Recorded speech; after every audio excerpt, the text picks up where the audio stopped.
C'est vous qui avez écrit cette enquête, que je conseille à tout le monde d'aller voir sur votre site, l'enquête sur le long combat judiciaire qui attendent maintenant les victimes de l'affaire Palmade. Pourquoi vous dites long combat judiciaire? Ça va durer des mois, des années? Ça va durer des années, à coup sûr. Et on aurait pu même titrer un long et douloureux parcours du combattant. Parce que l'indemnisation des victimes de dommages corporels est une procédure complexe, longue.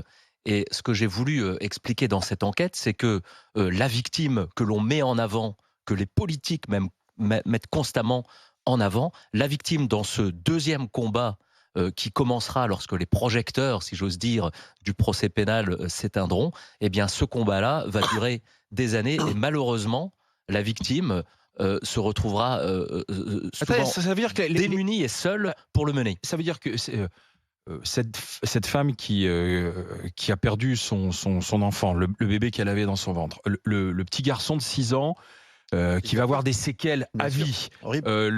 Ce monsieur qui conduisait, qui lui aussi aura des séquelles à vie, ça veut dire qu'ils vont se retrouver un peu seuls et démunis dans la bataille judiciaire qui va arriver. Ils ne seront pas aidés, ils ne seront pas épaulés. Enfin, ils auront un avocat quand même. Alors, Ouais. ils seront aidés parce que heureusement, il y a un homme dont je ne suis pas membre du fan club, mais qui a fait quand même de grandes choses, qui s'appelle Robert Badinter, et qui en 1985 a légiféré et a instauré une loi qui facilite l'indemnisation des victimes d'accidents de la circulation mettant en œuvre des véhicules terrestres à moteur. Mm. C'est l'intitulé de la loi.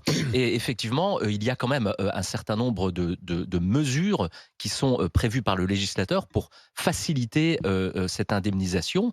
Et la mesure phare, c'est que ce sont les assureurs qui doivent prendre la main et qui sont appelés à leur responsabilité. Mais ça veut dire qu'il va y avoir les batailles d'expertise donc maintenant, quoi. Alors, il y aura ou des batailles d'expertise ou en tout cas des discussions entre l'avocat des victimes, s'ils en ont Qui va un. payer cet avocat? Qui va payer cet avocat? Alors, les La victimes, famille, ou on est alors, d'accord. ou alors leur assurance, s'il y a une prise en charge juridique, ou alors l'aide juridictionnelle, si leurs moyens ne permettent Et pas de tout va faire être face à chiffré. cette dépense. Et il va falloir tout chiffrer. Toutes les blessures vont être chiffrées, les Absolument. handicaps vont être chiffrés. Absolument, La vie a un coût, quoi, un tarif. il y a deux combats qui attendent les victimes. D'abord, se remettre de leurs blessures, apprendre à vivre avec elles, et ensuite le combat de l'indemnisation. Et vous savez qu'en France, on est dans un régime qui relève du droit de la preuve. C'est la base du droit, il faut des preuves. Et les victimes vont devoir, poste par poste, préjudice par préjudice, démontrer qu'elles ont subi un dommage. Et il conviendra ensuite, avec les assureurs, De le chiffrer. avec les experts, avec les avocats, de le chiffrer. Mais il y a un tarif, il y a des tarifs qui sont précis. Alors, il n'y a pas de tarif Ouais. précis, mais il y a des Des barèmes barèmes. et des indicateurs. Exemple. Des prix. Oui, alors par exemple, Il y a des prix, mais je le disais, barème du concours dans votre médical. rapport, le prix de la perte d'un parent est évalué entre 25 000 et 30 000 euros pour un enfant mineur vivant au foyer. Il y a quand même un prix, c'est fou, il y a un prix sur la mort. Alors là, on parle Ce qui du n'est prix, pas le cas de l'Allemagne. on parle du prix de la vie, effectivement. En France, on indemnise la perte d'un être cher. D'autres pays ont des choix différents. Par exemple, en Grande-Bretagne ou en Allemagne, c'est un euro symbolique. On considère que la vie n'a pas de prix. En France, il y a indemnisation pour la perte d'un enfant ou d'un parent ou d'un petit-fils avec des sommes qui sont dérisoires. C'est-à-dire Eh bien, 9 et 14 000 euros, Mhm. je disais. alors 30 000 euros à peu près. Pour un parent et pour un frère et une sœur vivant dans le même foyer, on est entre 9 Mais et 14 000 euros. Là, il va falloir déterminer si le fœtus avait vécu ou pas.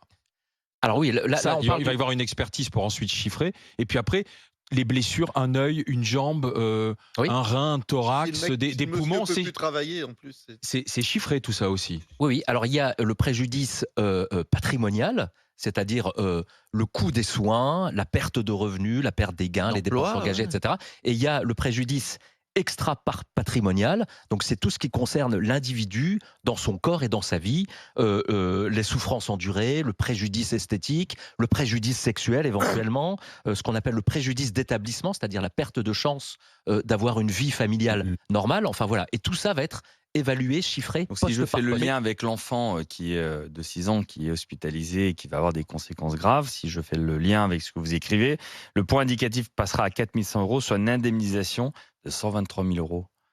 Oui, C'est c'est un raisonnement en deux temps. D'abord, les experts vont mesurer le taux d'incapacité physiologique ou fonctionnelle, hein. Et ensuite, sur la base d'une équation très compliqué mettant à la fois en jeu l'âge et le dommage, eh bien, on va sortir un chiffre. Alors, par exemple, effectivement, j'ai regardé, si vous perdez une jambe, que vous êtes amputé, eh bien, d'après les barèmes qui sont indicatifs, mais enfin, les cours et les tribunaux s'en réfèrent quand même étroitement, eh bien, pour l'amputation d'une jambe, si vous avez 45 ans, grosso modo, vous pouvez espérer toucher 80 000 euros.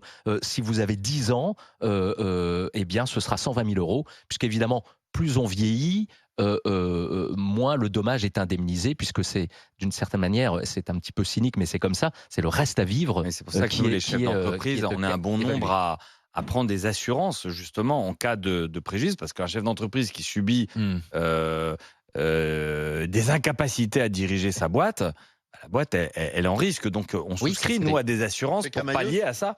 Oui.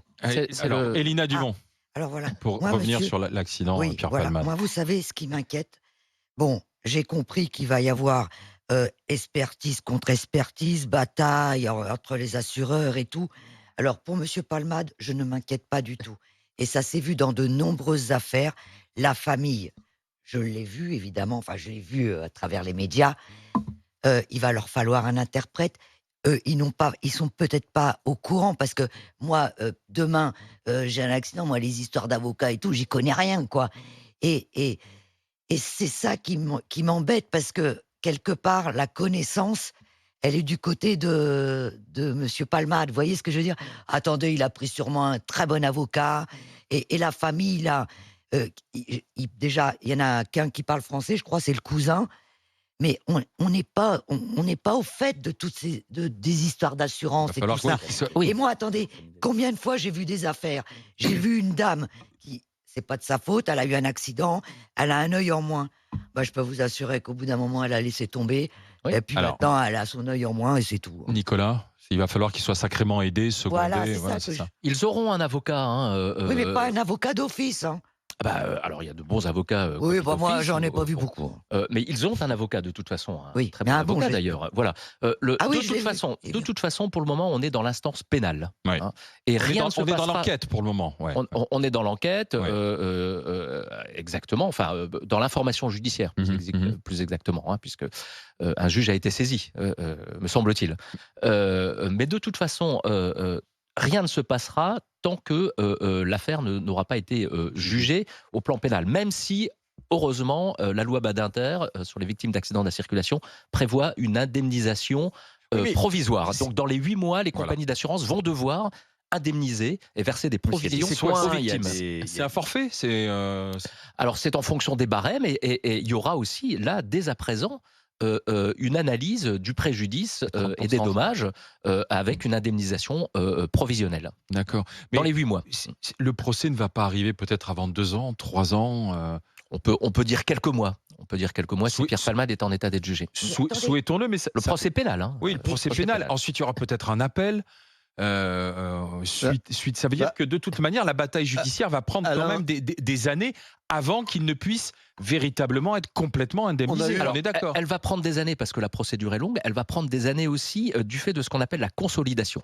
La consolidation, c'est le moment où les experts considèrent que l'état de la victime ne s'améliorera pas et ne s'aggravera plus. Ça.